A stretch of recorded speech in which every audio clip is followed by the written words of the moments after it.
Buongiorno amici di Calcio Napoli 24 e ben ritrovati con la nostra consueta rassegna stampa. Buongiorno a tutti voi da parte di Riccardo Catapano, con me c'è Emanuele Bernardo che saluto e ringrazio in cabina di regia. Si sono di fatto chiusi i capitoli relativi ai raggruppamenti della Champions League, Napoli qualificato agli ottavi nonostante la sconfitta contro il Liverpool, azzurri qualificati come primi nel girone e adesso c'è da aspettare quello che sarà il sorteggio, tant'è che però ieri sono arrivate anche delle indicazioni un po' a sorpresa il PSG che sbaglia a fare i conti e viene sopravanzato dal Benfica in classifica sarà nell'urna 2, quindi PSG tra le papabili avversarie del Napoli negli ottavi di finale insieme alle tedesche come Eintracht di Francoforte, il Lipsia, c'è ovviamente il Borussia Dortmund ed il Club Brugge. Tra queste cinque squadre il Napoli conoscerà la propria avversaria in quel di febbraio negli ottavi di finale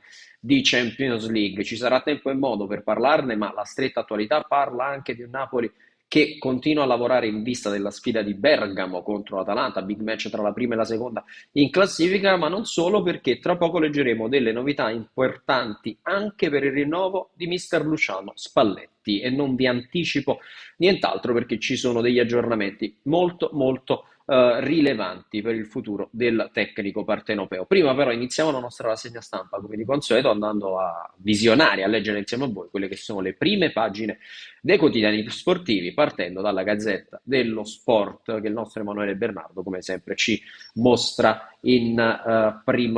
sul touch. Paradiso Milan agli ottavi dopo ben 9 anni, pensate un po' qui i rossoneri, una notte d'altri tempi, 4-0 al Salisburgo con un super Olivier Giroud, non ci poniamo più limiti, Maldini, noi mina vagante e proprio qui in taglio alto, lo vedete sulla sinistra, alla fine quelle che sono le 16 qualificate per gli ottavi di finale nell'urna delle teste di serie, coloro che giocheranno la seconda partita in casa ci sono il Napoli, il Chelsea, il Porto, il Real Madrid, c'è il Bayern Monaco, il Manchester City, il Benfica ed il Tottenham di Antonio Conte. Nel pot 2 invece ci sono due italiane, Milan ed Inter, che non potranno essere incontrate dal Napoli, il Liverpool che non potrà essere incontrata dagli azzurri in quanto partecipante nello stesso giro del Napoli e poi tutte le altre Club Brugge, il Lipsia, il Borussia Dortmund, l'Eintracht di Francoforte ed il Paris Saint-Germain, che in questo momento è davvero la mina vagante nel pot 2 per gli azzurri.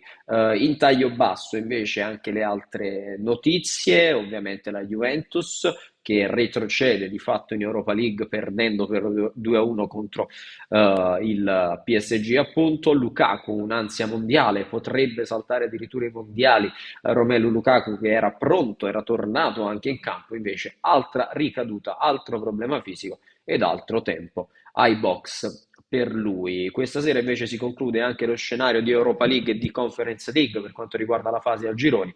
In campo ovviamente Lazio, Roma e Fiorentina, Lazio e Roma aspettando quello che poi sarà il derby capitolino. Passiamo invece sul Corriere dello Sport dove c'è Olivier Giroud ed il Milan in primo piano, Juve KO ma l'Europa è salva, ovviamente si ripercorre tutti quelli che sono gli incastri per i sorteggi di Champions League che verranno, ricordiamo, poi ultimato il quadro anche questa sera con l'Europa League e la Conference, la Fiorentina va a riga con Cabral, Roma e Lazio e già derby, tensione Sarri, Mourinho e Maurizio, che attacca tra l'altro la UEFA, l'ex allenatore del Napoli, cercano la promozione con Ludo Gorez e Feyenoord domenica, la stracittadina.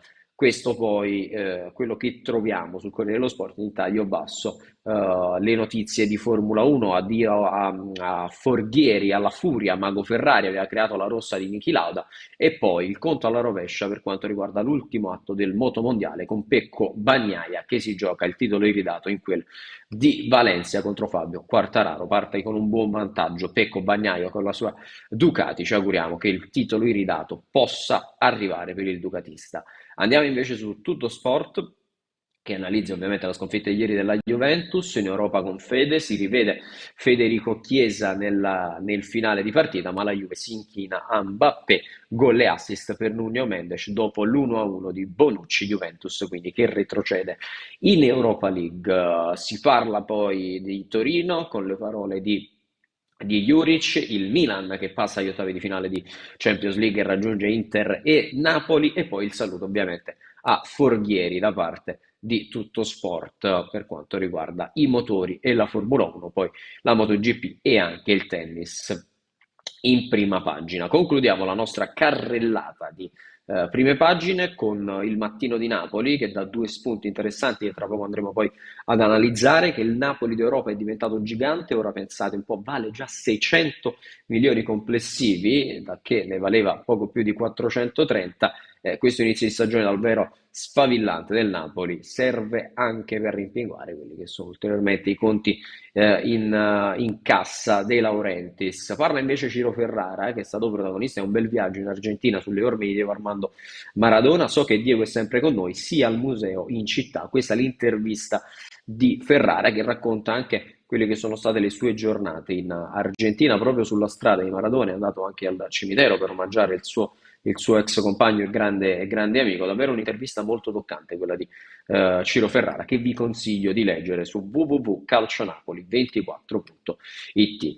Iniziamo adesso invece la rassegna incentrata sul Napoli, partendo da quello che vi avevo detto, vale a dire del rinnovo di Luciano Spalletti, perché arrivano dei messaggi importanti, degli aggiornamenti importanti da parte del mattino. Spalletti è ad un passo dal rinnovo con il Napoli. Si tratta in realtà più di esercitare la clausola, perché Spalletti è in scadenza quest'anno di contratto ovviamente con il Napoli, ma il Napoli e De Laurentiis hanno l'opzione di attivare in maniera unilaterale il contratto, o meglio il rinnovo per un'ulteriore stagione. Andiamo quindi a leggere, scusatemi, il tecnico di Certaldo ha un contratto fino al giugno da 2,8 milioni a stagione e l'eventuale terzo anno, stando all'attuale, o meglio all'accordo annuale, non prevede chissà quali aumenti.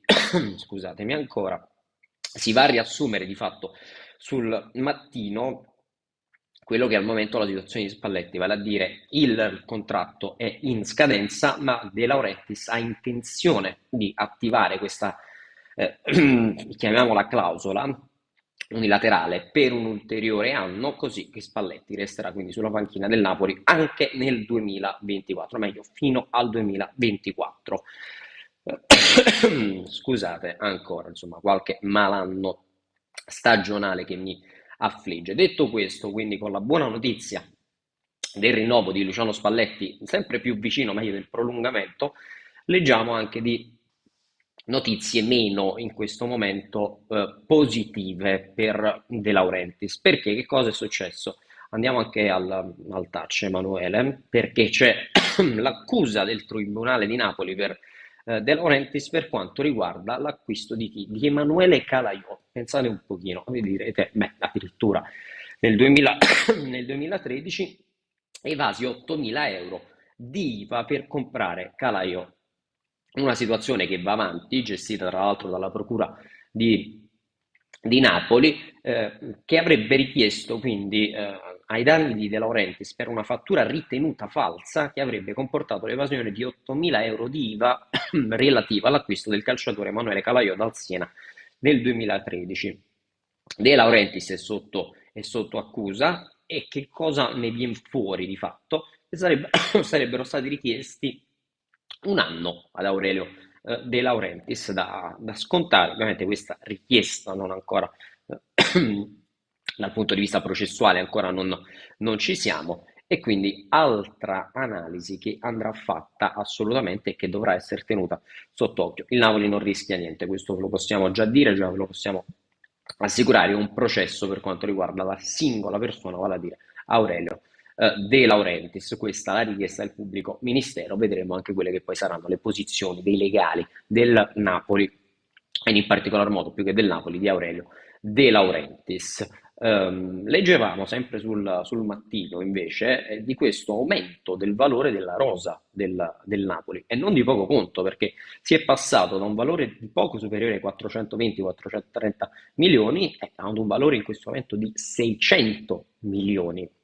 secondo il mattino, ovviamente complice il grande inizio di stagione degli azzurri di Luciano Spalletti. Spunta anche la valutazione di De Laurentiis per quanto riguarda Kvaratskhelia.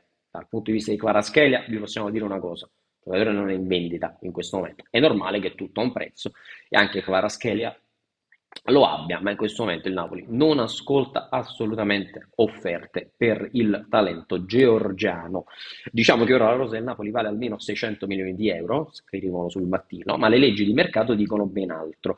L'ala georgiana, in questo caso appunto Kvaratskhelia, non verrebbe mai ceduta per una simile cifra, vale a dire 80 milioni, o meglio, l'acquisto iniziale. Impossibile persino che De Laurentiis si possa prendere in considerazione una cifra del genere, che appare simbolica, quasi illogica. Il talento 21enne ne vale almeno il doppio, ma anche di più, forse è già attorno agli 80 milioni di euro. Quindi questa è la valutazione che potrebbe esserci. Altri mi fanno una valutazione invece di oltre 100 milioni.